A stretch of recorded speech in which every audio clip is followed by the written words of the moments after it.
নমস্কার বন্ধুরা, শেয়ার করলাম ডালের বড়া দিয়ে ছোলা কচুর ডালনা।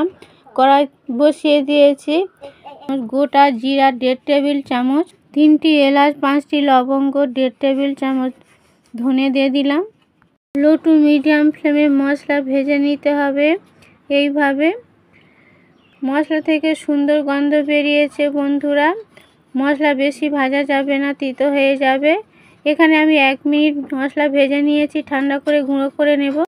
প্রেসার কুকারে ডুমো শেপে আলু একটি কেটে নিয়ে ভালো করে ধুয়ে পরিষ্কার করে জল দিয়ে দিয়েছি। একটি বাটিতে ছোলা কচু ডুমো শেপে কেটে জল দিয়ে দিলাম। লো টু মিডিয়াম ফ্লেমে একটি সিটি দিয়ে সিদ্ধ করে নেব। ছোলার ডাল 4 ঘন্টা ভিজিয়ে বেটে নিয়েছি। লবণ, মিষ্টি, লঙ্কার গুঁড়ো, হলুদ গুঁড়ো, জিরার গুঁড়ো দিয়েছি। ভালো করে মেখে বড়ার আকারে গড়ে নেব। এখানে সর্ষের তেলে ভেজে নেব। লো টু মিডিয়াম ফ্লেমে ভেজে নিতে হবে।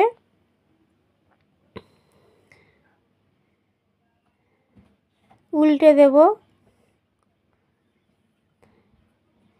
এইভাবে সব বড়া ভেজে নিতে হবে।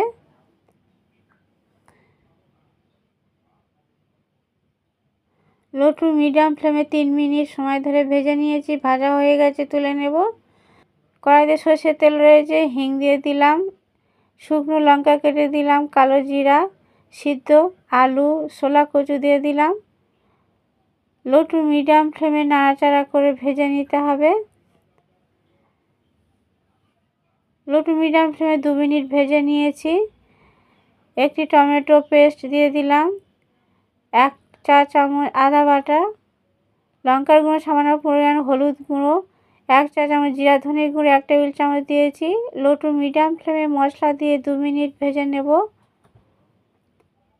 ভাজা হয়ে গেছে, নরমাল জল দিয়ে দেব। নাড়াচাড়া করে নিলাম। আর একটু জল দিয়ে দেব। ভেজে রাখা ডালের বড়া দিয়ে দেব। ডালের বড়া দিয়ে ভালো করে নাড়াচাড়া করে নেব। স্বাদ মতো লবণ দিয়ে দেব, একটু মিষ্টি দিলাম। ভেজে রাখা মশলা 1/2 চা চামচ দিয়েছি। নিরামিষ রেসিপি, তাই একটু ঘি দিয়ে নাড়াচাড়া করে নিলাম। ছোলা কচুর ডালনা লো টু মিডিয়াম ফ্লেমে নাড়াচাড়া করে ফুটিয়ে নিতে হবে। ধনেপাতা কুচি দিয়ে দিলাম। লো টু মিডিয়াম ফ্লেমে 5 মিনিট ফুটিয়ে নিয়েছি। তৈরি হয়ে গেছে, নামিয়ে নিলাম।